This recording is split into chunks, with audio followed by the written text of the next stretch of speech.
e nós observamos que, de fato, o que está acontecendo no Brasil é um golpe contra a democracia, um golpe que quer implementar no Brasil um plano de governo chamado Uma Ponte para o Futuro, que nada mais é do que a implementação do Estado mínimo. Estado mínimo este que já foi apresentado ao Brasil no governo Collor, no governo Fernando Henrique Cardoso, e foi rejeitado pelo povo brasileiro. Isto retira direitos dos trabalhadores do Brasil inteiro, quando propõe o governo de fazer um Estado menor, com privatizações, com concessões, e aquilo que não for possível de privatizar, conceder, permitir, trabalhar com a terceirização. E nós sabemos que isto significa prejuízo para a maioria do povo brasileiro. Também observamos que o ataque vai para a legislação trabalhista. O governo chamado temporário, provisório, e ilegítimo, ele está apresentando propostas de mudanças profundas que não serão temporárias. Mudanças, por exemplo, na CLT, mudanças na Constituição brasileira, mudanças que colocam o trabalhador, a trabalhadora, numa posição de desvantagem na negociação com os empregadores, com seus patrões. Propõe mudança na Previdência. O que está propondo o governo? Elevar contribuição para 43 anos de contribuição. 65 anos de idade é a proposta inicial que o governo está pondo na mesa para o debate.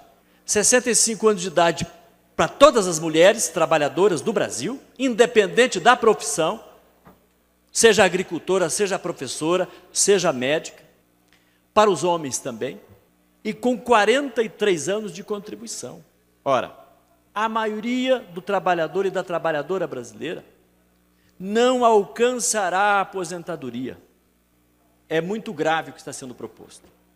Está propondo também o governo acabar com a obrigação de, no orçamento, ter percentual mínimo para a educação, deixar o prefeito à vontade para aplicar quanto ele quiser lá em Maringá, doutor Batista. Na saúde também. Deixar o governador à vontade para aplicar o percentual que quiser na educação e na saúde.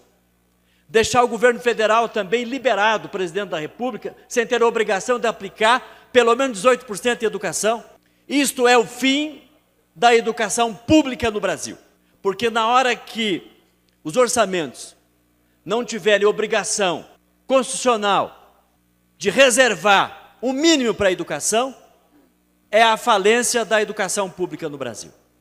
Quem mais precisa da educação pública são os filhos da classe trabalhadora. Não terão, se acabar com o percentual mínimo em educação. Se já está difícil ser atendido pelo Sistema Único de Saúde, se tirar a obrigação de aplicar o mínimo em saúde, aí sim que a fila vai aumentar. Temer propôs fechar alguns ministérios, entre eles o Ministério da Cultura.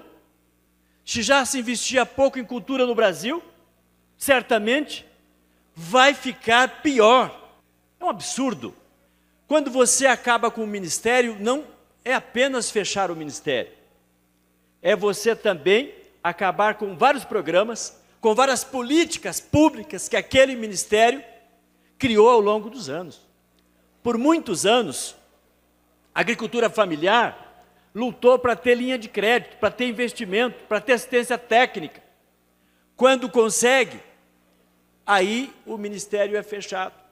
Ora, a economia que farão é muito pequena, diante da necessidade que tem de implementar políticas públicas a favor de quem mais precisa. Essa proposta de Estado mínimo é boa para poucos, porque no Estado mínimo não cabe toda a população.